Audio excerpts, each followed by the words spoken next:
Empecemos entonces. Primero vamos a hacer un breve recorrido de lo que vamos a ver en este ingreso y después empezamos con el texto de Martí Arena. ¿Qué estamos haciendo acá? Ya sé, el ingreso a psicología. ¿Por qué están acá? No me digan porque disfrutan el calor y la humedad, porque no se los creo. ¿Por qué están acá? ¿Por qué? Cállate, ahora venía a hablar cuando ella empieza a hablar, cállate. ¿Qué? En búsqueda de una vocación. Ojalá la encuentre. Pero bien, le digo bien. ¿Qué decías vos que hablaste al medio? Ah, vos eras. ¿Qué, para qué? Porque hay que aprender. Dudo que lo logres acá. ¿Qué más? ¿A dónde? A ciencias químicas me dice. Eso, porque quieren ser psicólogos. Y sí, claro. Menos mal. Bueno, ojalá la encuentren, en serio, fuera joda la que decía la vocación, ojalá la puedan encontrar. Yo hice ciencias químicas 2 años antes y recién caí acá y recién ahí la encontré. Digo, por eso digo, no es fácil encontrar la vocación. ¿Cómo lo vamos a hacer? Bueno, como Dios diga y a las patadas. ¿Y hacia dónde vamos? Ojalá que sea recibirnos y obtener el título. No es un camino fácil el que empezamos, pero si nos gusta, traten de disfrutarlo, ¿sí? Porque es uno de los mejores momentos la carrera universitaria, porque es realmente cuando uno hace lo que a uno le gusta. Y si ven que no les gusta, chicos, no cometen el error de forzar una cosa que no gusta. Yo lo digo por propia experiencia, empecé ciencias químicas y me encantaba la química, hasta que me tropecé con la maldita física y matemática y se acabó. Bueno, qué sé yo, pero es feo forzar algo, entonces ojalá la encuentren y la disfruten. Pero estamos en psicología por si alguien no está enterado aún. En función de eso, ¿qué es la psicología? No, eso es lo que hace la psicología. No sé, si te estoy preguntando. Es una ciencia, dice él. No, no me importa que estudie, yo te digo qué es. Después vemos qué estudia. Es una ciencia social. Ah, este es ñoñazo aquel otro. Sí, ya. A la tarde estaba la ñoña, estaba allá. Ahora a la noche siempre hay un ñoño. Bueno, traiga el mate para la que viene, loco, porque así no se puede vivir. Y si traen tereré, mejor. ¿Qué más es la psicología? Esta mañana alguien dijo una brujería. Y bueno, qué sé yo. Vieron los tipos parapsicólogos, haber pensado. Está bien, hay mucha gente que piensa eso. Bueno. ¿Y qué hace un psicólogo? Ahora sí, estudia la mente, el alma. ¿Qué dijiste? El estudio del alma, cualquiera. ¿Qué es el alma? ¿Qué es el alma? La psiquis de la persona. Bueno. Miren, en este ingreso vamos a intentar apenas aproximarnos a estas cuestiones. La psicología estudia la mente, la conducta, el cerebro, el humano, el ambiente, tantas cosas, chicos. Y probablemente cuando terminen la carrera todavía no sepan que estudia la psicología, porque es tan amplia. Entonces lo que dijo él, que estudia el alma, está bien. Lo que dijo ella, está bien. Vos lo que dijiste, está bien. Es dinámica y es muy amplia. Lo que acá en este ingreso vamos a tratar de transmitirles, chicos, es que ustedes empiecen a desarrollar un pensamiento crítico. ¿Está bien? Entonces, lo que dijo ella está bien, lo que dijo ella está bien, siempre y cuando, por supuesto, me lo fundamenten. Entonces, cuando yo digo que la psicología es ciencia, si ustedes me preguntan por qué, entonces yo les puedo enumerar las razones de por qué es ciencia. Y si alguien me dice que la psicología es lo mismo que la parapsicología y me dice por esto, y bueno, qué sé yo, habrá que refutar eso. Ese es el pensamiento crítico que queremos transmitirle, que lo vamos a empezar ahora y que lo van a terminar cuando se mueran, porque es así. Nunca se termina de aprender.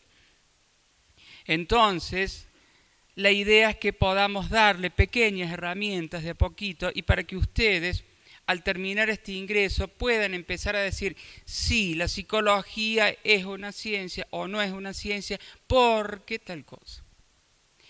Si ustedes en el final me dicen, la psicología es una ciencia porque y repiten lo del libro, a mí no me sirve eso. ¿Se entiende? No lo van a adquirir en 2 meses, es imposible. Pero empecemos a entrenarnos en pensar y en criticar con fundamento, porque decir, no sirve, hay que decir, ¿por qué no? ¿Se entiende? Entonces, todas las opiniones que dieron acá son válidas, chicos. Y la que dijo que es una brujería también es válida, siempre y cuando sea fundamento. Yo casi la mato, pero bueno, para eso estamos en democracia y cada uno de nosotros podemos hablar. Así las cosas, chicos. Vamos a decir que la psicología estudia un montón de cosas. Y ahora vamos a entrar en otra cuestión fundamental. Ustedes, si habrán visto el manual, habrán visto que hay muchos textos de distintos autores. Acá vamos a empezar a escuchar opiniones, a leer opiniones. La idea es que ustedes empiecen a formar sus opiniones. Entonces, Marino va a decir que el objeto es una construcción social. Sin embargo, Ardila va a decir que es algo dado y otro va a decir otra cosa, y etcétera, etcétera. Entonces, estaría bueno que al final de este ingreso ustedes me puedan decir, mire, el objeto de la psicología es una construcción, porque yo acuerdo con Marino porque tal y tal cosa. ¿Me siguen? Eso es lo que tenemos que empezar a desarrollar. Una cosa que me olvidé porque veo que sacan fotos. Está habilitada el aula virtual. Recuerdan que entran como invitado, no hace falta usuario ni contraseña, y además de estar la presentación que di ayer, está esta clase, ¿sí? O sea que no hace falta que copien como condenados. Bien, entonces, esto tiene su cuestión práctica también, porque en el parcial les vamos a decir, según tal autor, la psicología es paradigmática, preparadigmática, multiparadigmática, y ustedes van a tener que saber qué opina ese autor. Pero esas opiniones, chicos, van a ser necesarias para que ustedes vayan formando su propia opinión. Recién empezamos. Tienen 5 años de acá en adelante, más todo lo que les queda de vida para ir formando su opinión. Pero empecemos. Empecemos a destrabar esa cosa de estudiar de memoria y empecemos a entender y poder refutar con fundamento lo que queremos decir. El psicólogo debe, ¿qué debe hacer el psicólogo? ¿Qué hace el psicólogo? Escucha. ¿Receta? No receta, comprende. ¿Qué hace? ¿Para qué? Sí. ¿Interviene qué? ¿Dónde? Contiene. Experimenta, ahí empezó a salir algo más. Yo soy psicólogo y además de hacer estas boludeces que estoy haciendo acá, investigo con las emociones. ¿Y saben qué? Yo hice un doctorado en psicología y mi doctorado en psicología lo hice con las ratas y experimentaba con ratas. Digo, ¿vieron esa imagen del psicólogo con el diván acá, hecho, viste, porque está escuchando? Vamos a empezar a sacar esa imagen porque el psicólogo hace muchas cosas y acá lo unimos con las funciones de la universidad que vamos a ver hoy. La universidad tiene 3 funciones. Una es esta, transmitir conocimiento, la docencia. La otra es investigar, lo que dice él. Debemos generar conocimiento, chicos. Porque si no transmitimos un conocimiento que se vuelve viejo, porque las cosas cambian. Y por último, la extensión. El conocimiento que generamos puede ser muy bonito, muy lindo, pero tiene que ser útil para resolver los problemas que tiene una sociedad. Yo puedo investigar la violencia familiar, pero si yo la investigo adentro de 4 paredes, puede ser muy lindo, pero lo ideal es que esa investigación pueda ir afuera y tratar de resolver los problemas de violencia familiar que existen actualmente. ¿Se entiende? Entonces el psicólogo debe no solamente dar clases, no solamente hacer la clínica que ustedes están diciendo, sino que debe generar conocimiento y llevarlo a la sociedad. Ojo, chicos, no le estoy diciendo que todos ustedes tienen que hacer todas esas cosas porque vuelven locos. ¿Sí? Lo que les estoy diciendo es que un psicólogo puede dar clases, generar conocimiento, extenderlo a la sociedad, clínica, etcétera, etcétera. La psicología no está sola, por supuesto, ninguna ciencia está sola. Y es por eso que ustedes en primer año van a tener biología y van a ver los genes, las hormonas, la célula y el núcleo. Hermoso. Además porque lo doy yo, biología. ¿Y saben qué van a tener? Números. Porque van a tener estadística. ¿Sabían? Usted, sí, qué lindo, me encanta. Porque vinieron a psicología creyendo que no iba a haber números. ¿No es cierto? Sí. Es hermoso verlos sufrir, porque van a tener números. Igual es una estadística muy simple, van a ver cosas muy fáciles, ya van a ver, y van a ver que es necesaria. Al principio van a putear, van a decir, ¿para qué esto? Pero ya van a ver que después es útil, créanme.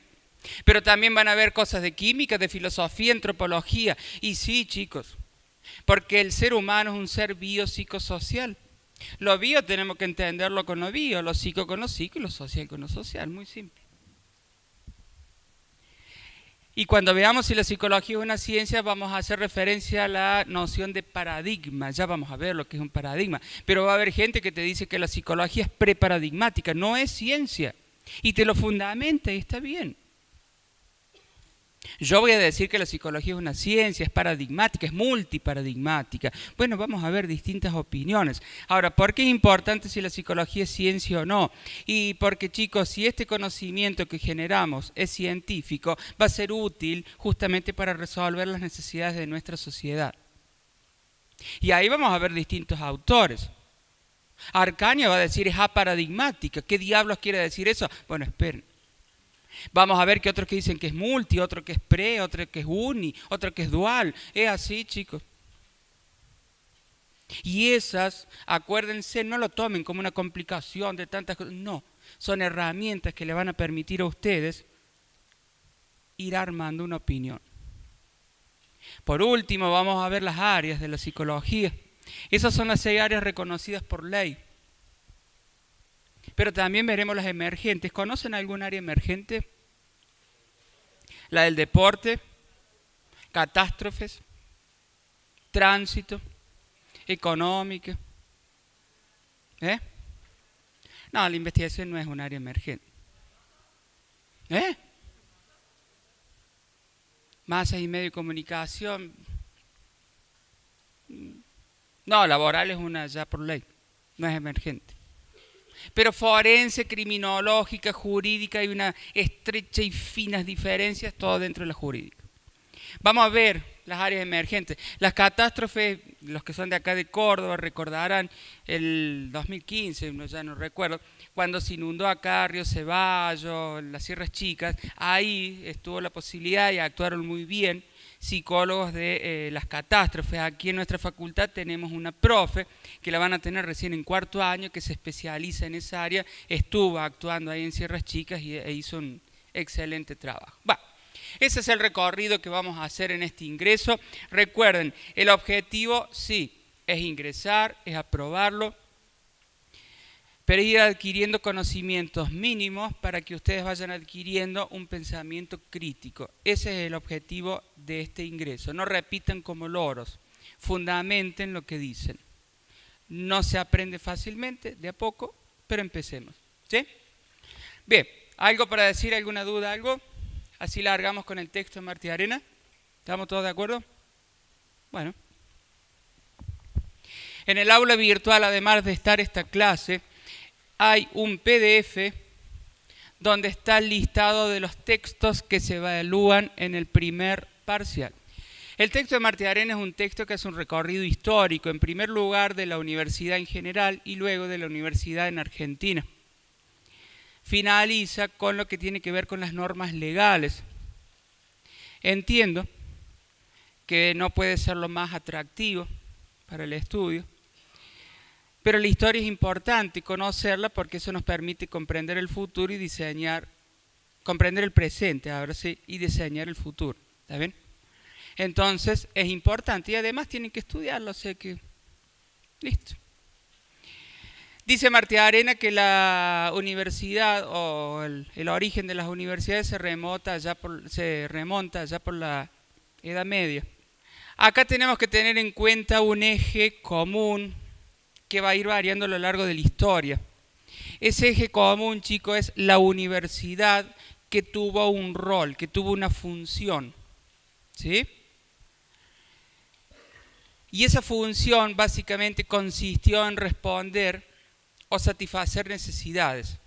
Primero fue de un imperio, después del Papa, después fue del Estado, después de la sociedad. Pero siempre la universidad tuvo o estuvo atravesada por una función. Incluso antes que surgieran las universidades ya estaba presente esto. Allá en la Edad Media, en el siglo XV, el conocimiento empezaba a ser importante. ¿Por qué empezaba a ser importante? Porque había que formar profesionales, porque la sociedad empezaba a tener necesidades que había que responder, que había que satisfacer. Y esa satisfacción venía de la mano del conocimiento, ¿se entiende? Entonces, ya en la Edad Media, sin haber universidades, empezó a ser importante el conocimiento. Y fíjense en todas estas cosas que dice allí, son los antecedentes de las primeras universidades. La transmisión del conocimiento, primero se daba con un maestro, con sus discípulos, después empezó a ampliarse a familias, los preceptores, la iglesia, qué sé yo, pero siempre había en el medio un conocimiento que era necesario, que venía o que iba a satisfacer una necesidad. Por eso la Edad Media, chicos, se caracterizó por un florecimiento de profesiones, claro.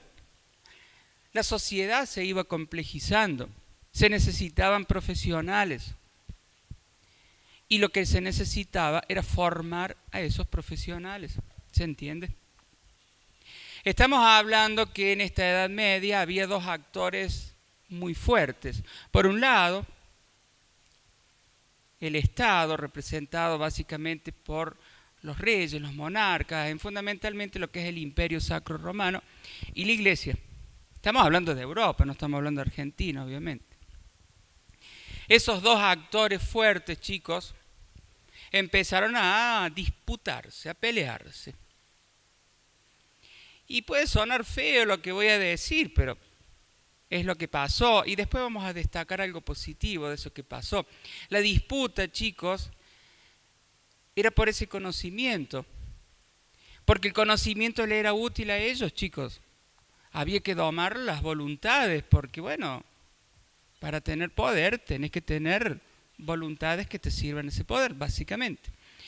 Entonces, tanto el Papa, la Iglesia, como los emperadores, los reyes, el imperio necesitaban, ¿sí?, formar profesionales para mantener aplacada a la sociedad que ellos tenían. Bueno, quien empezaba a transmitir ese conocimiento ya no podía ser, chicos, un maestro con 2 o 3 alrededor, ya empezaba a generalizarse, por ende empezaron a surgir las primeras universidades. Por eso fíjense en que las primeras universidades surgen de una necesidad, de una disputa, del control de voluntades. La universidad venía a darle, ya sea el Papa o el Imperio, esas mentes instruidas que necesitaban justamente para satisfacer las necesidades de la sociedad. Entonces, suena horrible lo que estoy diciendo, pero si destacamos algo positivo, históricamente las universidades surgieron de esa disputa, de esa pelea entre el imperio y la iglesia. ¿Y saben qué? Fue algo bueno. Porque hoy vamos a ver un concepto fundamental que es la autonomía. Y esas primeras universidades relativamente eran autónomas. ¿Autónomas de quién? Y del poder de la iglesia y del poder del imperio. ¿Se entiende? Relativamente, tampoco era que eran wow, que autónomas, pero estaban autónomas. Entonces ahí surgen, en medio de esa disputa, estas primeras universidades, como Bolonia, como bien decía ahí el amigo, como Roma, París, Salamanca, etcétera, etcétera. Entonces, fíjense en textual de lo que decía Martiarena. El contar con los artesanos, con los profesionales, era una estrategia para cualquiera de los dos bandos. Ya dijimos los dos bandos, ¿no? La iglesia y el imperio. Quien quiera ser poderoso necesita su servicio, un grupo de técnicos. Claro, ustedes necesitaban, chicos, estos profesionales. ¿Quién les daba estos profesionales? Estas universidades. Y fíjense en que en cierta manera, ya sea el Papa o el imperio, las protegían, no las jodían. ¿Por qué? Porque necesitaban justamente eso. Fue este no joder, fue este proteger que permitió que estas primeras universidades fueran relativamente autónomas, porque escapaban a las leyes que era para el resto de los mortales. Yo tengo una duda. Si bien aquí en el texto especifica que, digamos, los poderosos necesitan a gente capaz, digamos, para ser más poderosos, pero también existe, digamos, el hecho de que el tener vos conocimiento, ¿quién es el poderoso? ¿El que tiene el conocimiento o el que necesita que una persona tenga conocimiento para ayudarlo? Entonces es como una cierta paradoja y quisiera saber quién es el que tiene el poder realmente. Y eso es lo que se ha discutido siempre con la iglesia, no querer dar todo lo que vendría a ser información y todo eso, y por eso siempre la iglesia es tan poderosa, porque tenía muchísima información. Está muy bien lo que usted plantea, pero tiene que ubicarse en el contexto histórico. En ese momento, el conocimiento efectivamente lo tenía la iglesia o el imperio. Entonces, el conocimiento no era visto como una herramienta poderosa como sí lo puede ser en este momento ahora. No lo vieron como una amenaza ellos en ese momento, porque el conocimiento solo lo tenían ellos. Ahora voy a destacar como un hecho fundamental que ayudó al debilitamiento de esta cuestión la aparición de la imprenta. La imprenta permitió la difusión del conocimiento que ya no estaba limitada a un grupo de personas. Entonces, por eso le digo, hagamos el ejercicio siempre de ubicarnos en el contexto histórico. Ahora usted tiene toda la razón del mundo, pero en ese momento no fue visto como una amenaza porque el conocimiento lo tenía un grupo muy limitado de personas. No sé si me explico. Tiene toda la razón del mundo, pero históricamente, por eso situémonos siempre en el momento. ¿Sí? Bien, entonces, el beneficio ya lo dijimos, surgieron universidades y el conocimiento se empezó a transmitir de manera sistemática y estas universidades fueron relativamente autónomas porque tanto el Papa como el Imperio las protegían. ¿Está bien? Ahora, Martiarena menciona básicamente tres modelos, que se pueden resumir en dos modelos de universidad. ¿Cuáles son? El alemán, el napoleónico francés y el español. ¿Qué modelo podemos dilucidar que está aquí en la universidad, estas primeras universidades? El francés, el napoleónico. Porque la universidad está formando profesionales al servicio de. El modelo francés dice que la universidad forma profesionales al servicio del Estado. Bueno, saquemos del Estado, a cara del Papa, del Imperio, pero está formando profesionales al servicio de. Solamente se limita a transmitir conocimiento. Claramente esto es el modelo francés, por más que el modelo francés surge después. Pero fíjense en cómo acá la universidad tiene una clara función, que es formar estas mentes instruidas que necesitaba el Imperio o el Papa. ¿Está bien? Efectivamente, la cosa continuó y como les decía, pasaron muchas cosas. Una de ellas, como decíamos, la imprenta. La imprenta permitió que el conocimiento se difundiera de otra manera y ahí sí empezó a ser la información una arma bastante poderosa. Hoy en día, más que nunca, imagínense, accedemos desde los celulares a cualquier información. Y la otra cuestión importante es que el poder del papado y del imperio sacro-romano empezó a debilitarse, lo que tiene que ver con la iglesia por las reformas de los protestantes, la división que hubo, y lo que tiene que ver con el imperio sacro-romano por distintas cuestiones, pero fundamentalmente ve su caída en el siglo XIX en manos de Napoleón, ¿sí? Este imperio sacro-romano. Por lo tanto, estas primeras universidades que surgieron de la disputa de estos dos bandos, como menciona Martiarena, rápidamente se vieron liberadas porque el imperio se cayó y lo que tiene que ver con la iglesia empezó a verse debilitada. Ahora, el imperio sacro-romano, que cayó a manos de Napoleón, lo que es Prusia, hoy es Alemania, allí el que estaba, el emperador de allí de Prusia, la verdad que un tipo, comparto muchas cosas porque él creía que la educación era la base para muchas cuestiones y apostó a la educación. Apostó de tal manera que le pidió, bueno, yo no sé alemán, ¿no? Pero Humboldtiano, qué sé yo, ¿alguien sabe alemán? ¿Nadie sabe alemán? Manga de burros. Bueno, Humboldtiano, vamos a decirlo bien cordobés. Le vamos a decir eso. Pero la cuestión es que el tipo, Humboldt, a partir de allí apuesta a la educación, o sea, está bien, admitió la derrota, los hicieron sonar, pero moralmente ellos apostaban a la educación y querían transformar esta sociedad. De tal manera que a partir de allí surge el modelo alemán. No nos vamos a concentrar en esas palabras porque Dios sabe cómo se pronuncian, pero sí, básicamente, chicos, la columna vertebral de ese modelo alemán es la investigación. Y acá aparece la otra pata de la universidad. Está muy bien que la universidad transmita el conocimiento y forme profesionales al servicio de modelo francés y español. El modelo alemán lo que dice, señores, transmitamos conocimiento, pero primero lo generemos. Y esto es fundamental, chicos, generar conocimiento. Porque yo puedo transmitir que la célula es redonda, pero yo tengo que investigar que adentro de la célula hay otras cosas.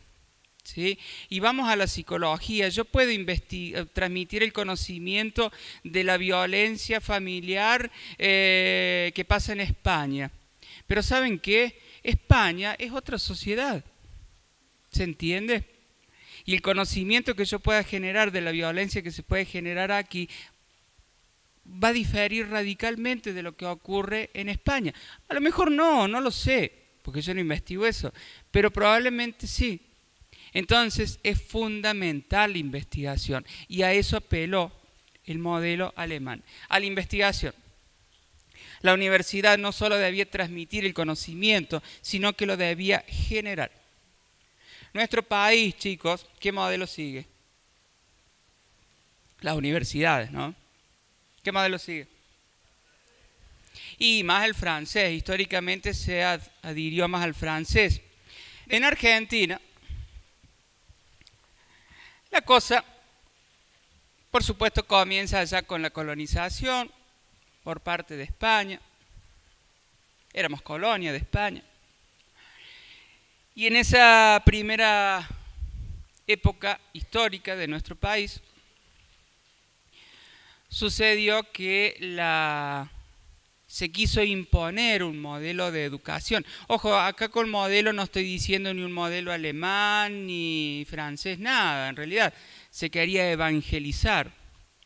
Por eso aparecieron los jesuitas, las iglesias que tenemos acá en Córdoba, etcétera, etcétera.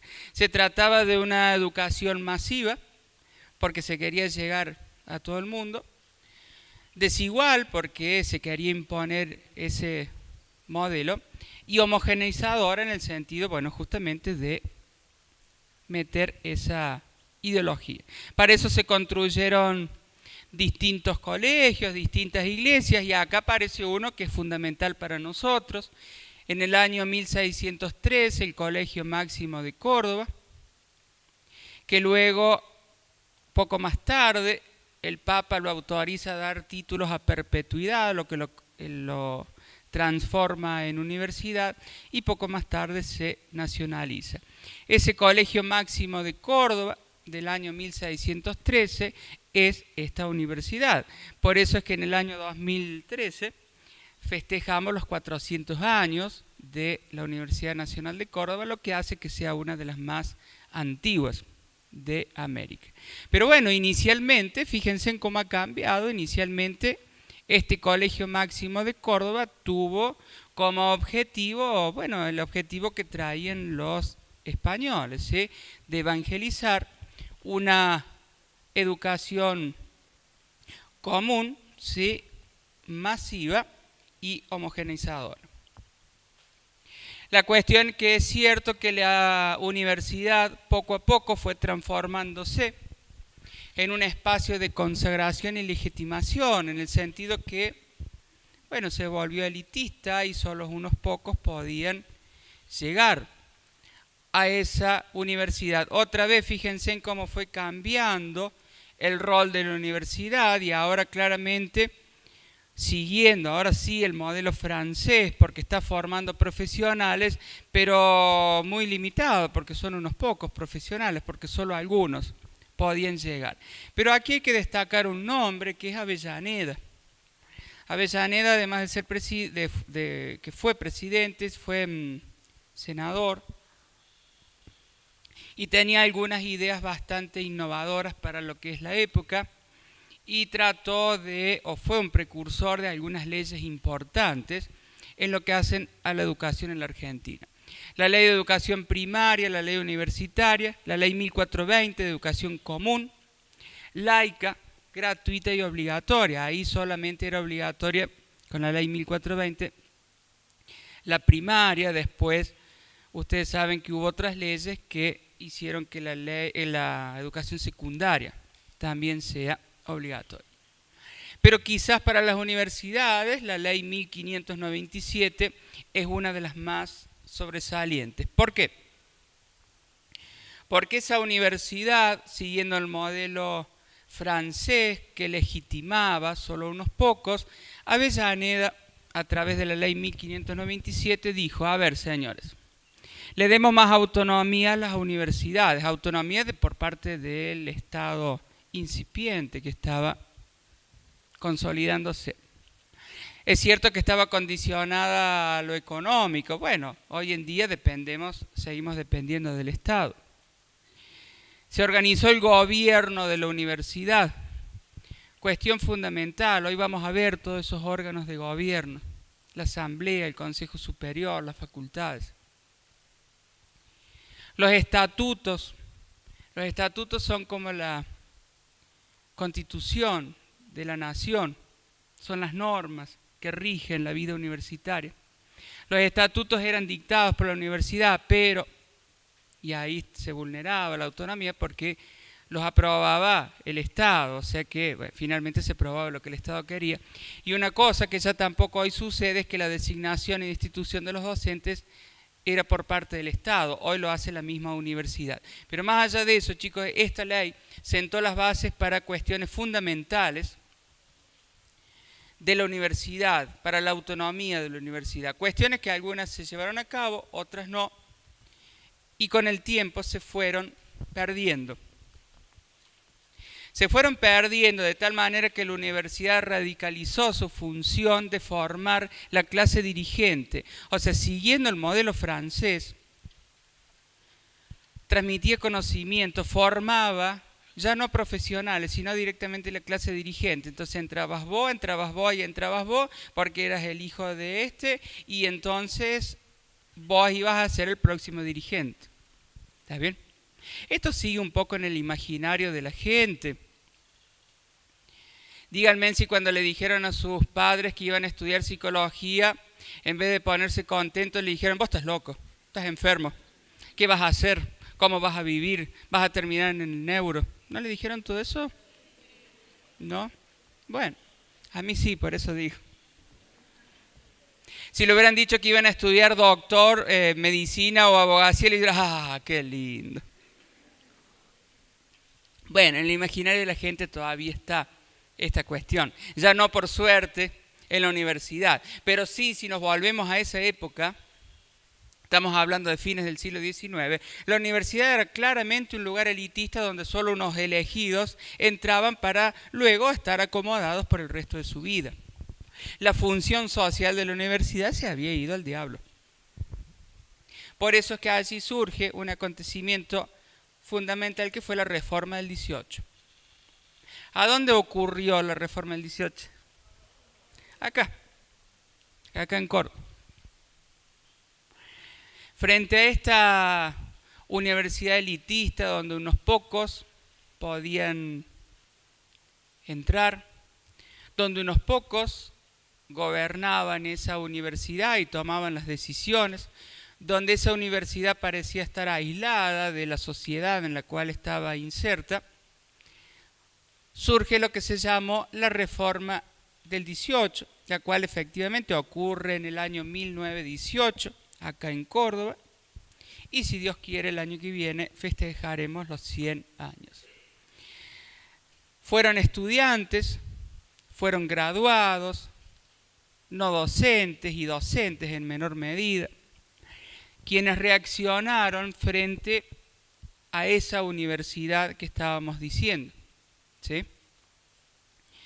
Fíjense en que ello fue un grupo bastante heterogéneo de gente que tenía distintas ideologías, pero que es cierto que había puntos en común. Y por esos puntos en común ellos pelearon. Ahí está el manifiesto liminar, que es como el preámbulo de la Constitución. Bueno, después lo leen. Pero ahí están los puntos fundamentales. Anticlericalismo. Claro, la Iglesia tenía un poder muy fuerte, entonces querían que la universidad fuera laica, ¿sí? Que no, la Iglesia no estuviera presente. ¿Querés estudiar cura? Te vas a otro lado. Participación estudiantil en el gobierno universitario. Les dije que la universidad era gobernada por unos pocos. Lo que fundamentalmente pretendían es que no solamente los docentes tuvieran participación, sino también los no docentes, los egresados y los estudiantes. ¿Saben quién son los no docentes? La chica que permite que yo tenga este micrófono y haya prendido las luces, ella es un no docente. O los que los ayudaron a inscribirse en diciembre. Sí, es todo el personal administrativo. Hasta ese momento no tenían participación en el gobierno, los estudiantes tampoco. Bueno, eso fue una de las cosas que ellos lucharon. Allí surge la noción de cogobierno. ¿Qué es cogobierno? Gobernado por muchos, gobierno por muchos, gobierno de varios. Eso es cogobierno. Ellos luchaban por la libertad de cátedra. Cada materia es una cátedra conformada por distintos docentes que fuimos elegidos por los mecanismos que están previstos en la universidad. Y si bien es cierto que hay contenidos que son obligatorios, yo les tengo que dar a ustedes sí o sí historia de la universidad, pero el equipo docente decide qué perspectiva, desde qué perspectiva lo da. Antes eso no existía, te decían vos tenés que hacerlo así y si te gustaba y si no fuera. Los docentes hasta ese momento te decían vos sos bueno, vení para acá, vos sos malo, chao. Hoy en día los docentes se eligen por concurso, hay toda una serie de procedimientos. Bueno, por todas esas cosas luchaban también los reformistas. Solidaridad social, la universidad no podía estar eligiendo la clase dirigente. A la universidad tenía que ingresar el que quería, no el que era elegido por el dedo. Y la universidad debía estar al servicio de la sociedad, no del Estado para formar sus dirigentes, ¿se entiende? Y por último, y otra vez nos ubiquemos en el contexto histórico, estamos hablando de 1918. La Europa soñada, ideal, hermosa y qué sé yo, se estaba cayendo a pedazos. La Primera Guerra Mundial, chicos. En Europa se estaban matando uno con otros. Por ende, ellos pretendían la unión de toda Latinoamérica para hacer justamente un nuevo mundo. Otra vez, imagínense, la Europa, que nosotros ahora decimos qué lindo, se estaban matando, se estaban destruyendo. Entonces, estos eran puntos por los cuales los reformistas lucharon. Las prácticas autoritarias, corruptas, porque claro, vos entrás, vos no entrás, vos sos docente, vos no sos docente. Lo que tiene que ver con la democratización por el gobierno, el cogobierno, y acá surge la noción de los claustros. ¿Ustedes qué claustros son? Estudiantil. ¿Cuántos claustros hay? 6. Alguien dijo 6. Estudiantes, docentes, no docentes y egresados o graduados. Esos son los 4 claustros. Ahora bien, la reforma del 18, quienes participaron de ese movimiento de lucha, no se contrapusieron al modelo francés, O sea, no dijeron basta del modelo francés y la universidad tiene que pasar al alemán para producir ciencia. No. Al contrario, lo que ellos criticaban es que la universidad formara la clase dirigente, legitimara la clase dirigente. Ellos querían que la sociedad que la universidad siguiera formando a los profesionales, pero que estuvieran al servicio no ya de la clase dirigente, sino de la sociedad. ¿Se entiende? Por eso es que no criticaron el modelo francés, lo escribieron. ¿Está bien? Pero tenía que cambiar la universidad no ya al servicio de la clase dirigente, pero sí al servicio de la sociedad en la cual está inserta. A partir de allí, Martiarena apela a 2 conceptos para describir los movimientos históricos que hubo en el siglo XX. ¿Cuáles son esos 2 conceptos o movimientos? Sístole y diástole. Exactamente. Miren, antes de llegar a eso,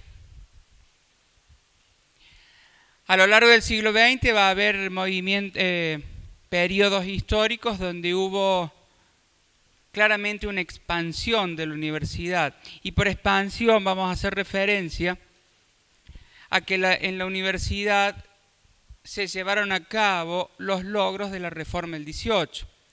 Cogobierno, representatividad, democratización, libertad de cátedra, etcétera, etcétera, lo que vimos recién.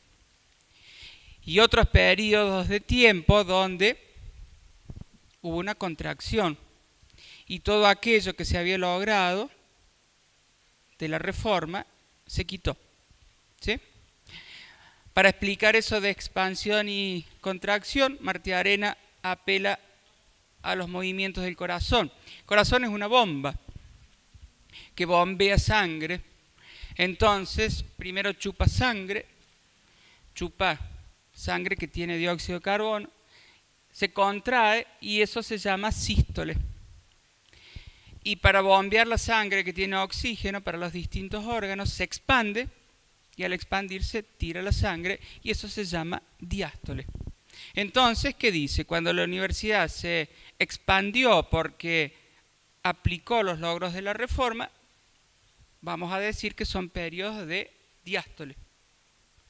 Cuando se contrajo, por diversas razones, vamos a decir que hubo sístole. ¿Está claro eso, chicos? ¿Sí? Bien. Entonces, fíjense en que hubo una expansión en los años 20 y 60, ahora vamos a decir por qué. Hubo unas contracciones, década del 30, 55. En el 66 fundamentalmente, en el 76 hasta el 82, y Martiarena dice que del 83 hasta acá ha sido un periodo más armónico. Bueno, vamos a ver un poquito en detalle estas cuestiones. ¿Puedo pasar? Bueno. La década del 20 claramente es un movimiento de diástole, de expansión, y básicamente se explica, chicos, por la cercanía con la reforma del 18. Obviamente esta universidad tuvo una fuerte influencia, pero esa influencia no solamente estuvo acá, porque se empezó a expandir a otras universidades, de Buenos Aires, de Rosario, La Plata, en algunas más, otras menos, pero se fue expandiendo. Por eso es que la década del 20 la podemos caracterizar como un movimiento de diástole, de expansión. La década del 30 sonamos, se la llama la década infame, porque justamente está caracterizada por una fuerte intervención en las universidades por parte del Estado, donde esa intervención implicó que todos aquellos logros adquiridos durante la reforma fueran rápidamente quitados. En el 40 pasó algo curioso, porque se intentó dar un viraje hacia lo que tiene que ver con la investigación, o sea, se quiso aplicar un poquito el modelo alemán. Pero fue curioso porque esa apuesta a la investigación fue por fuera de la universidad. Si ustedes ven en otros países, los grandes centros de investigación están dentro de las universidades. En nuestro país no. Ojo, no digo que esté bien ni mal, digo lo que es, ¿no? En Brasil, por ejemplo, la Universidad de San Pablo es una de las principales y todos los grandes centros de investigación están dentro de la universidad. En nuestro país no, y eso tiene su raíz histórica acá. Se crea en esa década el Consejo Nacional de Investigaciones Técnicas y Científicas, algo que ya no existe más porque después se cambió el nombre y es lo que hoy se conoce como CONICET. CONICET es el Consejo Nacional de Ciencia y Técnica, es un organismo estatal que agrupa a todos los investigadores del país, pero es independiente de las universidades. Acá en la facultad hay docentes que son investigadores del CONICET, pero vos sos investigador del CONICET y docente de la universidad, ¿se entiende?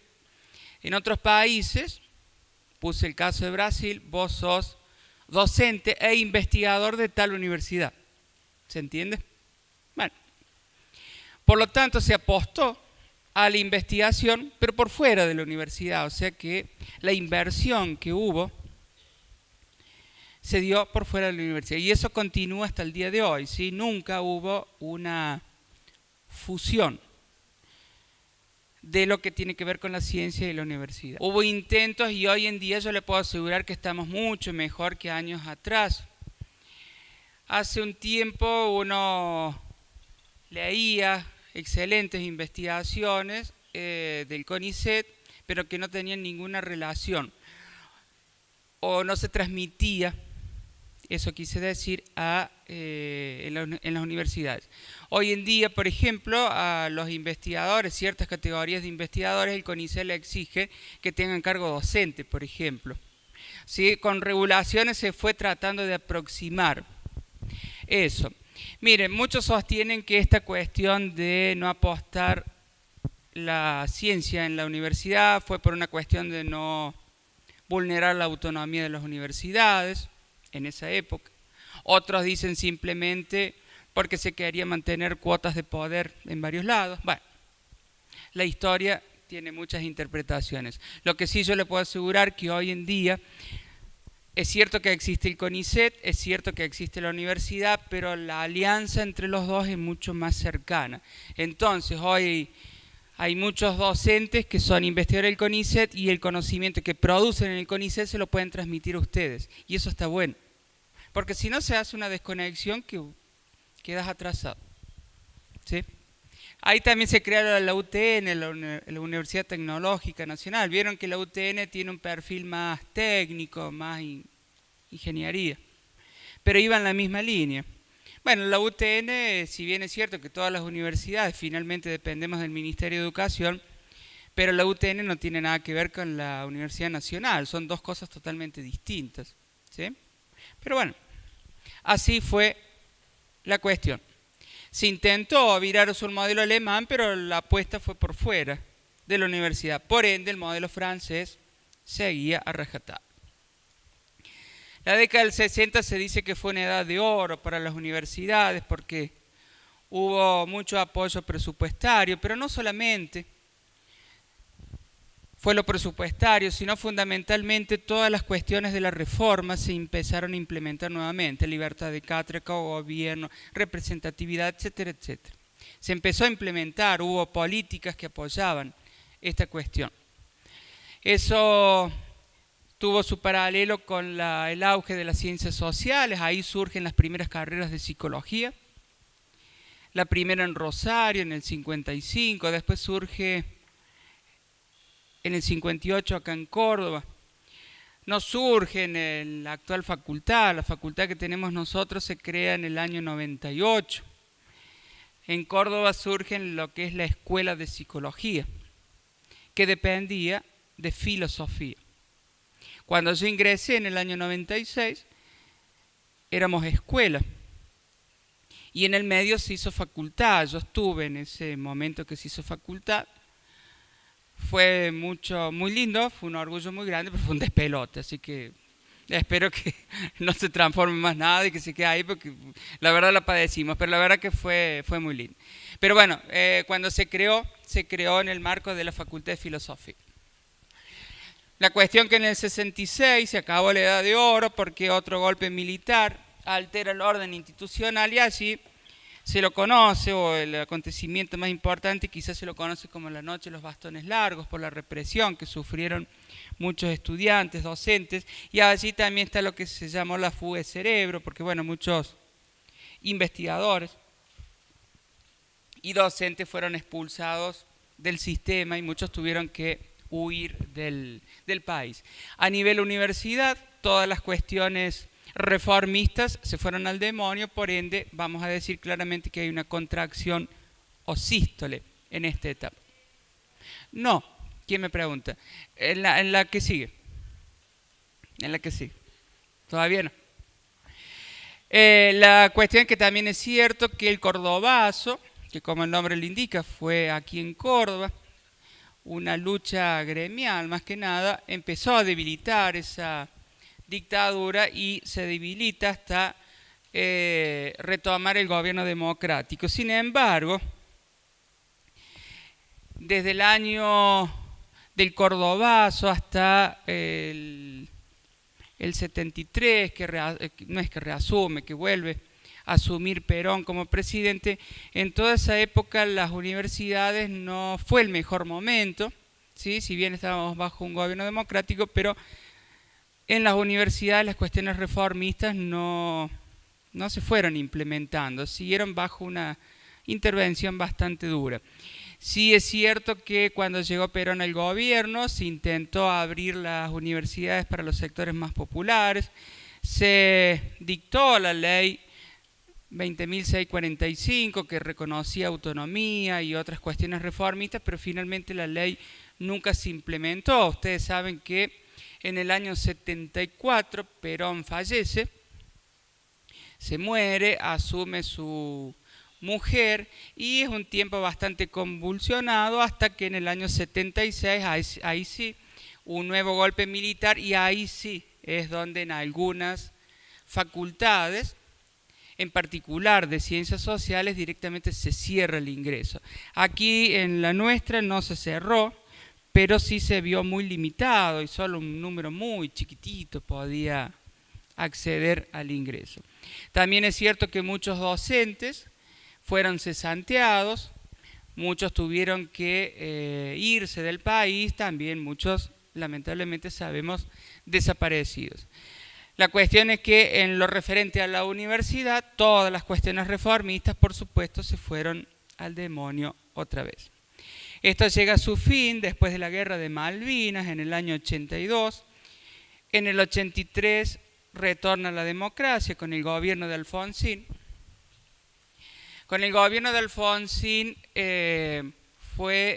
las universidades empezaron a recobrar muchas cuestiones de la reforma.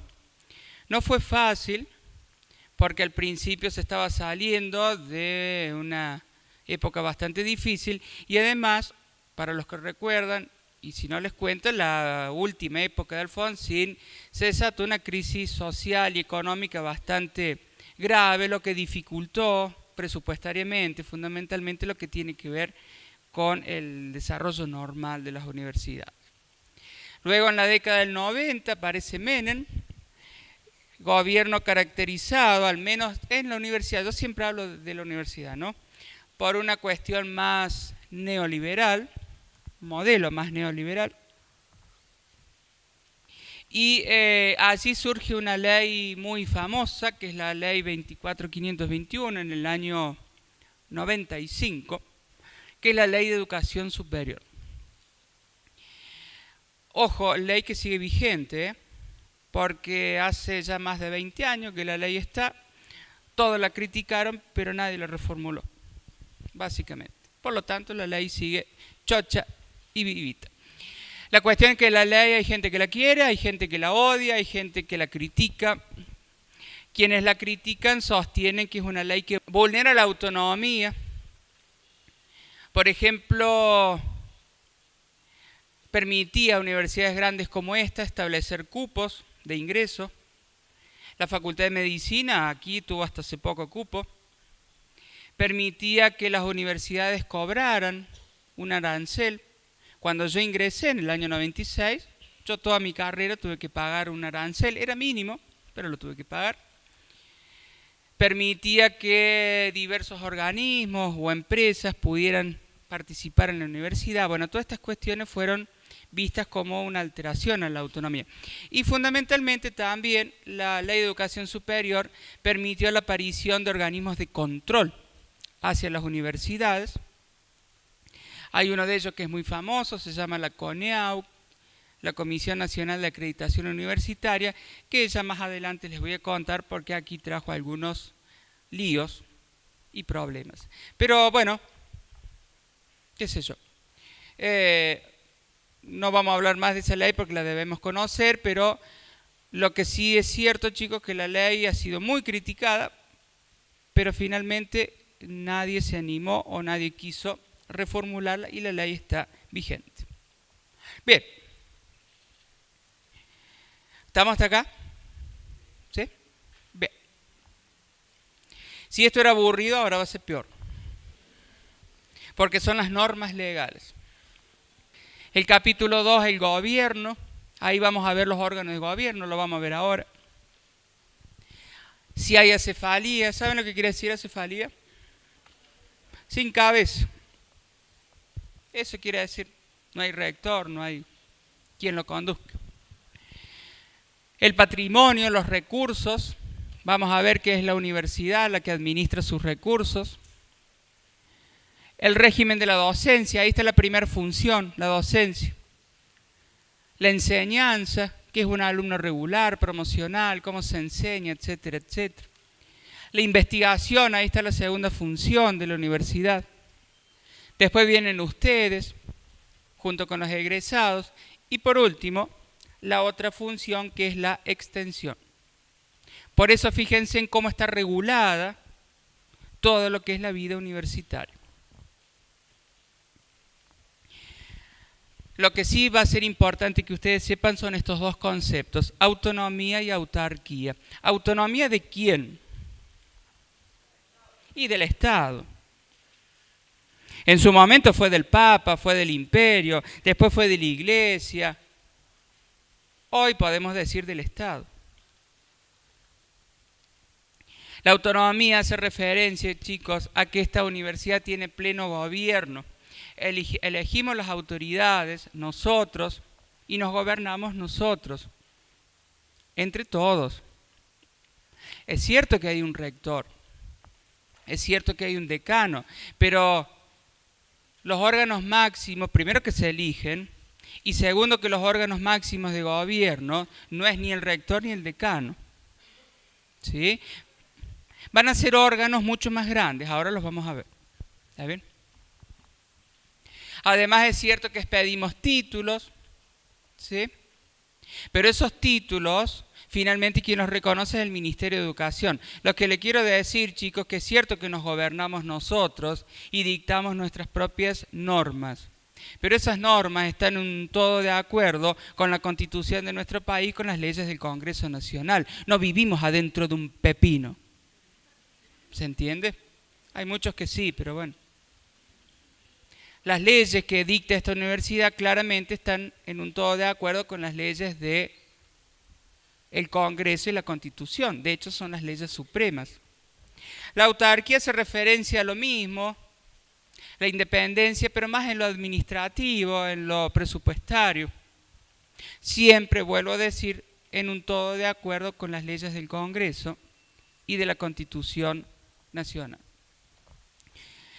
esos dos conceptos, muchos sostienen que la ley de educación superior son vulnerados. La autonomía porque la ley de educación superior reconoce que existe un cogobierno, ¿sí? Por los 4 claustros, pero hay una representatividad en porcentajes. Los docentes, el 50%, ustedes el 33%, los egresados el 11% y los no docentes el 6%. O sea, en cada órgano de gobierno, chicos, el 50% son docentes, el 33% estudiantes, ¿se entiende? Por eso muchos dicen, no, ¿por qué no somos todos iguales si todos formamos parte? Bueno, ahí vulnera la autonomía, muchos sostienen. La autarquía, en lo administrativo, en lo presupuestario, ¿sí? ¿Por qué tiene que cobrar si es gratuita? Bueno, se entiende por qué muchos sostienen que la ley de educación superior vulnera estos dos conceptos. El otro concepto fundamental, que ya lo venimos discutiendo, es el cogobierno. Cogobierno significa gobierno de muchos, no de uno solo. Y el cogobierno es el gobierno de esta universidad formado por los representantes de los 4 claustros, que ya los dijimos cuáles son. ¿Sí? Estoy hablando de representantes, eso significa, chicos, que votamos nuestros representantes. Como votamos presidente, gobernador, intendente, lo que sea, o diputados y senadores. Lo mismo, voto secreto, obligatorio, toda esa cuestión. De acuerdo a eso, nosotros vamos a tener órganos generales y especiales. Los generales, chicos, las decisiones que así se toman afectan a toda la universidad. Por eso estamos hablando que tienen jurisdicción toda la universidad. O sea, el rector, las decisiones que él toma afectan a toda la universidad. ¿Se entiende? Así entonces vamos a tener al rector, que obviamente es unipersonal, porque una sola. Vamos a tener el Consejo Superior y la Asamblea Universitaria, que son colegiados, o sea, son más de uno. ¿Sí? La Asamblea Universitaria, chicos, es el órgano de máximo gobierno que tenemos. No es el rector, es la Asamblea. La Asamblea Universitaria está conformada por todos los consejos directivos de esta universidad. Cada facultad tiene un consejo directivo. ¿Me van siguiendo? ¿Cuántas facultades hay?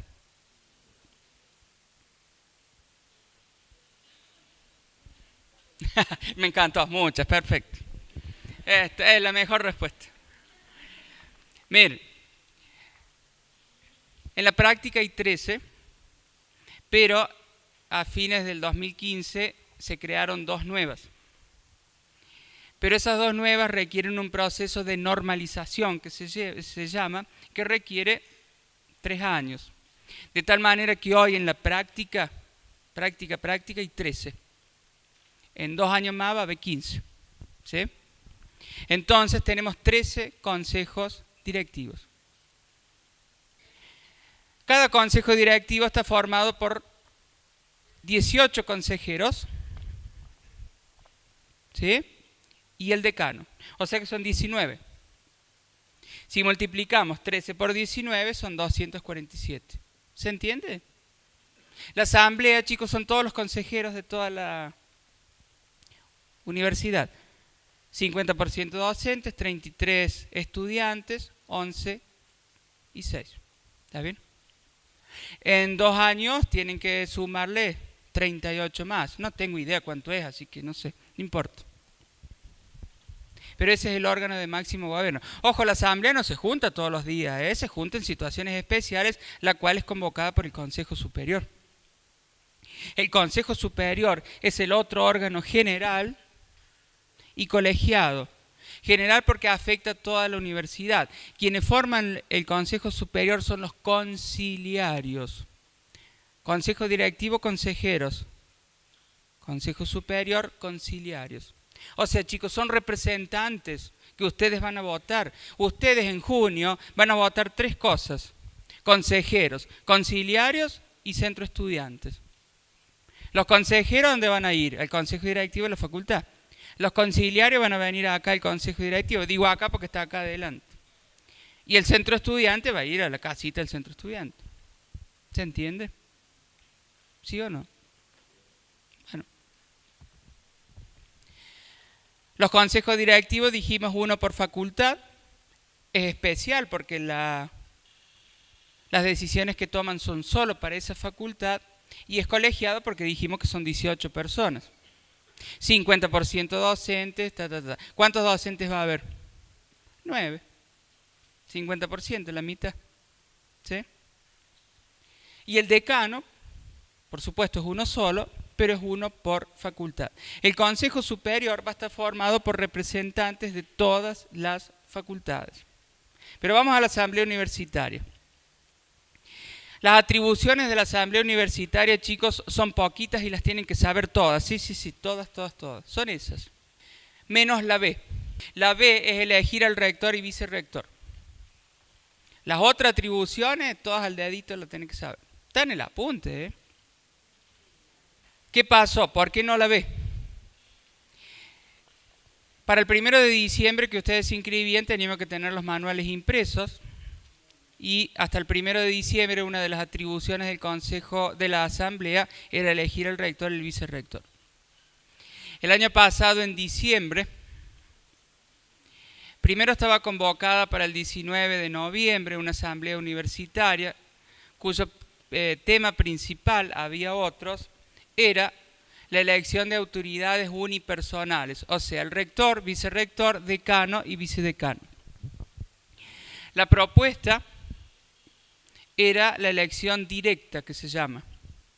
Nosotros cuando elegimos presidente, gobernador o intendente es una elección directa.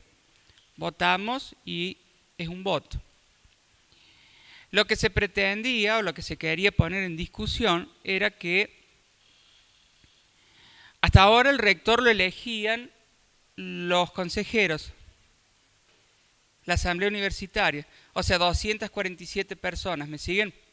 El último rector, el doctor Yuri, que está ahora actualmente, lo eligieron los 247 consejeros. No todos, porque votaron uno para uno, otro para el otro, pero la mayoría lo eligieron. Lo que se quería poner en discusión, lo que se quiso poner en discusión es que cada uno de nosotros votáramos para rector y vicerrector. ¿Se entiende? Ojo, manteniendo ese porcentaje de 50%, 33%, ¿se entiende? Porque si no, ustedes claramente son muchos más, ganarían siempre lo que los alumnos votarían. Así es la ley. El 19 de noviembre, creo que fue, chicos, la verdad no me acuerdo bien las fechas, no se pudo realizar esa asamblea porque fue tomado el pabellón Argentina, porque un grupo de estudiantes, docentes, no docentes y graduados consideraba que la propuesta no había sido suficientemente discutida y había otras cuestiones por definir. No nos vamos a entrar en detalles porque es bastante complejo, simple ponderación, doble ponderación y se nos va a ir la hora, pero básicamente ese día no se realizó la asamblea. Se convocó de nuevo la asamblea, se convocó para un lugar, no se pudo hacer porque los manifestantes fueron a ese lugar. Finalmente se hizo casi que a las patadas allá en Feriar. Los que no conocen Córdoba, allá cerca del Chato Carva, a la Loma del Carajo, básicamente. Bueno, en resumen, les digo que no consideren la atribución B, porque finalmente la Asamblea Universitaria pudo sesionar y aprobó esto de la elección directa. Pero todavía falta su reglamentación, chicos. No está aprobado del todo aún porque tiene que ser reglamentado, tiene que ser publicado en el boletín oficial. Falta una serie de pasos administrativos. Hay gente que no está de acuerdo, como en todas las cosas. Esa gente tendrá la posibilidad, sinceramente no lo sé cómo se hace, de objetar eso. Por ende, la atribución B la dejamos en suspenso, ¿sí? Porque en el 19 tenemos que elegir rector y hoy, la verdad, nadie sabe cómo se va a elegir. Probablemente sea a través de una elección directa, probablemente sea aquello, no lo sé. ¿Se entiende? La compañera que preguntaba esto de la asamblea, esto es lo que sucedió en diciembre, que fue bastante, bueno, convulsionado toda la cosa, porque la verdad, esto es una opinión personal y me hago cargo totalmente. ¿No? ¿Quién es la compañera que preguntaba? Bueno, la verdad, y me hago cargo de lo que voy a decir, fue patético lo que pasó, porque como universitarios no ponernos de acuerdo en algo deja mucho que desear. Por eso digo, no ponernos de acuerdo en una cuestión que en teoría nos favorece a todos, la verdad que es patético. Digo porque nos tiramos las grandes atribuciones. Lo otro, la falta de información y que ciertos medios manejaban una información y que la realidad era otra. Por eso digo, como siempre, por eso digo, como universitarios y grandes doctores, tenemos, creo yo, que dar un poquito de ejemplo a la sociedad y no ponernos de acuerdo, la verdad que es muy triste. En resumen, dejamos en suspenso la atribución B. Todas las otras la saben, ¿eh? Listo, se acabó. Y se acabó la discusión. No, miren. Eso fue lo que pasó, chicos. Sigue en suspenso porque todavía no sabemos qué puede pasar, así que por ahora lo dejamos ahí. El Consejo Superior que sesiona acá al frente, dijimos que está formado por los conciliarios, que son representantes de todas las facultades. Las atribuciones son muchas. Yo les señalé en amarillo las más importantes. Digo, a la hora del estudio, chicos, no se lean todo, pero sí denle más bolilla, las más importantes. A ver, chicos, no quiere decir que las otras no son importantes, se entiende, ¿no? Pero bueno, empecemos por lo menos con algunas. Por ejemplo, la convocatoria a asamblea universitaria, fue el Consejo Superior quien convocó a asamblea para el 19 y después la convocó de nuevo, etcétera, etcétera.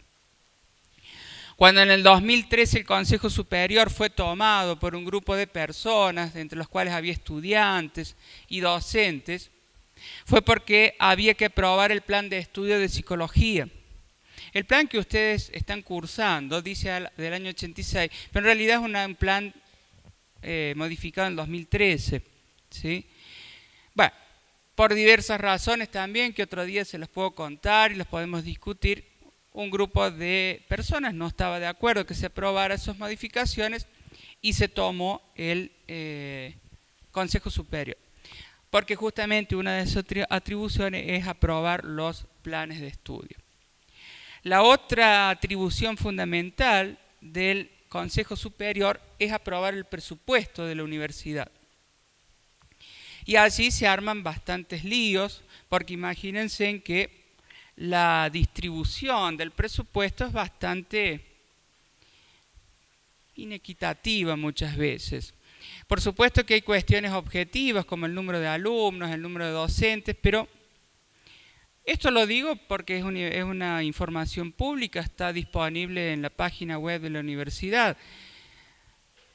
Ciencia económica, Derecho y Psicología y Medicina son las facultades que más alumnos tienen. Sin embargo, si hablamos de docentes, Psicología es una de las que menos tiene, teniendo esa cantidad de alumnos. El FAMAF tiene muchísimos más docentes y tiene muchísimos menos alumnos que nosotros. Ciencia económica o medicina es impresionante la cantidad de docentes que tiene en relación a psicología. Está bien, somos una facultad nueva. De a poco supongo que iremos teniendo más docentes, pero bueno, sepan que también se arma bastante lío cuando se reparte la plata. Pero lo que quiero que sepan que la plata la reparte la universidad. No es que el Estado dice 100 para psicología, 2 para esto, 2, se decide acá. A las patadas, pero se decide. ¿Qué va a hacer? Como siempre, vieron, donde hay plata, la cosa es así. Pasando ya al Consejo Directivo, órgano especial, 1 por facultad, son 18, ya dijimos, 9 docentes, 6 estudiantes, 2 graduados y 1 de no docentes. Ustedes estudiantes no pueden participar, todavía ustedes son chiquitos, académicamente hablando, tienen que tener 1/3 de la carrera aprobada, o sea que un par de años ya pueden postularse para participar en el gobierno de la facultad. Pero sí es cierto que si bien no pueden participar como consejeros, sí pueden participar ya sea como militantes en las distintas agrupaciones o fundamentalmente votando. A ver, ustedes alumnos de primer año no tienen obligación de votar. En el primer año, después sí. Pero ¿saben qué? Ir a votar son 10 minutos, media hora, ponerle si son mucho. Ya sé, tenés que esperar y qué sé yo, y qué sé cuánto. Pero después si no van a votar, por lo menos no se quejen. ¿Sí? No se quejen que no hizo esto, no hace lo otro. Después no se quejen. Digo yo, sugerencia mía, ¿no? Vayan a votar, porque es la forma que tienen de empezar a hacer cambiar las cosas. Eso es a principios de junio, a finales de mayo los van a hartar, créanme, sus compañeros, porque le van a dar 4.000 papeles, le van a decir, votame. Pero está bien, es el laburo que ellos hacen, porque ellos creen que quieren o van a cambiar las cosas, y está muy bien, apóyenlo. Entonces fíjense, lean las propuestas, después vayan a votar, pierden media horita, y si no, no se quejen. Fíjense en que todos los consejeros duran 2 años, excepto los estudiantes que es 1 año. Por eso ustedes estudiantes todos los años van a votar. Van a votar 3 cosas, ¿se acuerdan? Consejeros, consejo directivo, conciliario superior y el centro de estudiantes. ¿Está bien? Las atribuciones del consejo directivo son muchas. Las más importantes otra vez se las resalté, pero de ustedes después, cuando ustedes las lean, se van a dar cuenta que todas esas atribuciones se relacionan con cuestiones específicas de la facultad. Claro, porque es un órgano especial. Por eso en otra facultad de esta universidad se puede aprobar con 4 y en otra con 6. Y está bien que así pase, porque cada facultad es autónoma y puede dictar sus normas, siempre y cuando esas normas estén en un todo de acuerdo con las normas que están en el estatuto de la universidad. El texto del plan de estudio, chicos, no se evalúa, no vayan a estudiar eso. Pero sí está bueno que yo les cuente rápidamente en qué consiste la carrera que están estudiando. La carrera que están estudiando se llama licenciatura en psicología. Nuestra facultad otorga 3 títulos. Licenciado en psicología, profesor en psicología y gratamente puedo anunciar que a partir de este año, acompañante terapéutico. ¿Sí?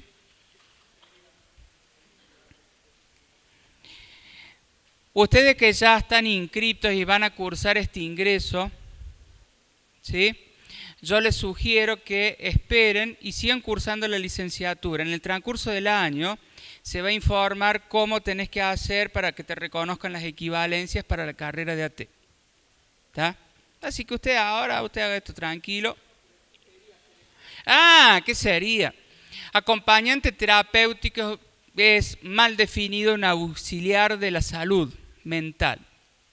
Mira, para un ejemplo concreto, porque podríamos hablar mucho tiempo, un viejito que tiene Alzheimer, alguien que lo acompaña, pero no, que la idea del acompañante terapéutico no es que lo acompañe para cambiar los pañales no, sino que lo ayuda en tareas que le ayudan a recobrar su memoria, lo lleva a sacar a pasear para que sus relaciones sociales no se deterioren, sí lo ayuda con la medicación. Acompañante, lo acompaña, pero es terapéutico porque se supone que esa compañía le hace bien. Eso es un ejemplo concreto. Hoy en día es un auxiliar, mal llamado auxiliar de la salud mental, reconocido por la ley de salud mental y que lamentablemente no está suficientemente desarrollado en nuestro medio. Lamentablemente digo esto porque es tomado por ahí como una salida laboral rápida. No les puedo negar, chicos, que si vos haces un curso de AT en cualquier lado de 2 meses, conseguís laburo más rápido. Pero, bueno, nada, no digo más nada, porque si no me van a meter preso. Te habilita a nivel universitario y a nivel medio. Fundamentalmente, si vos querés ser docente en la universidad, no hace falta que seas profesor. Yo empecé el profesorado, me harté y lo dejé. y puedo dar clases. Pero si yo quiero dar clases en el nivel medio, en el secundario, no puedo. Tengo que tener el título de profesor en psicología. A partir del primer año vos podés empezar a hacer el profesorado en paralelo, pero se te agregan materias. Es otro título, son otras materias. Lo pedagógico, exactamente. Lo disciplinar es lo mismo, pero lo pedagógico, entonces tenés pedagogía política, didáctica, todo lo pedagógico, pero son otras materias. La carrera de licenciatura, que es la que están haciendo ustedes, dura 5 años más una práctica. La práctica la pueden hacer en el último año. De hecho, yo terminé a los 5 años porque la hice la práctica cuando estaba en el 5.º año, pero reconozco que tenés que tener una dedicación exclusiva. O sea, si trabajás, si tenés hijos, la cosa se complica, pero para nada es imposible. Ustedes van a tener materias anuales y cuatrimestrales. Ahora en primer año tienen 2 cuatrimestrales y materias obligatorias y electivas. Las electivas son a partir del 4.º año y como el nombre lo indica, implica que ustedes la pueden elegir. ¿Por qué en 4.º año? Porque se supone que ya en 4.º año tienen una formación más clara, una elección más clara acerca del área que pueden elegir. Les decía que van a tener que hacer una práctica y un idioma. El idioma es muy simple, pueden elegir alemán, inglés, francés, italiano y portugués, o sea que es una soncera. Y la práctica implica que al final, hacer una práctica. Ahí te cuento. Y saben que, chicos, agradezcan que tienen posibilidad de práctica. Hoy en día la facultad ofrece práctica para todos sus alumnos. Cuando yo cursé no había práctica casi para nadie, entonces cada convocatoria se presentaban 70, 80 personas y había 2 lugares. Entonces era un asesinato presentarse ahí. Hoy en día, gracias a Dios, se avanzó mucho y tienen práctica para todos.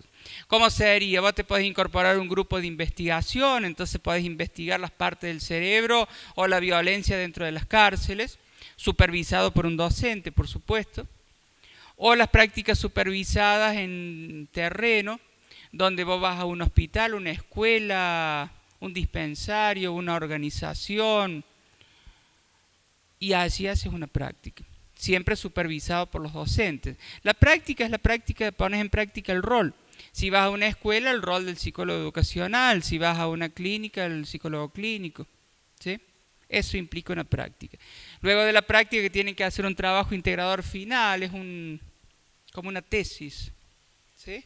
Porque va a variar de acuerdo a cada práctica, pero... Y finalmente la rinden frente a un tribunal y se acabó. Ya son psicólogos. Muy fácil. En primer año van a ver biología y me van a encontrar a mí, porque yo doy biología también. Pero van a hacer introducción, van a hacer los lunes, van a hacer niñez, los martes van a hacer escuelas, los miércoles biología o introducción, los jueves estadística, los números, y los viernes epístasis, el material de estudio, así que vayan preparándose. Tienen horarios a la mañana, a la tarde y a la noche, o sea que tranquis. Sí es cierto, chicos, que las clases comienzan el 10 de abril, ya les dije, las inscripciones, después se les va a informar, los horarios, quédense tranquilos, por ahora no se preocupen en todo eso. Después viene toda esa parte torturante que es inscribirse, levantarse a las 5:30 de la mañana, Guaraní se cae, no se pueden inscribir, se quedan sin lugar y toda esa cosa. Pero bueno, eso es cosa del futuro próximo. Por ahora, lo que tienen que hacer es aprobar el cursillo. Los finales del cursillo, la primera fecha es en mayo. Después en julio, después en septiembre, después en noviembre, en diciembre, en febrero, en marzo y volvemos a mayo y dale que va. ¿Sí? Bueno, en segundo año van a hacer eso, en tercer año es el más pesado. Es el más pesado porque son todas materias anuales, largas, pero son las más troncales. Entonces ven educacional, social, sanitaria, las áreas, metodología, experimental y psicopato, que es quizás la más linda, porque ven todas las patologías mentales, o por lo menos una aproximación.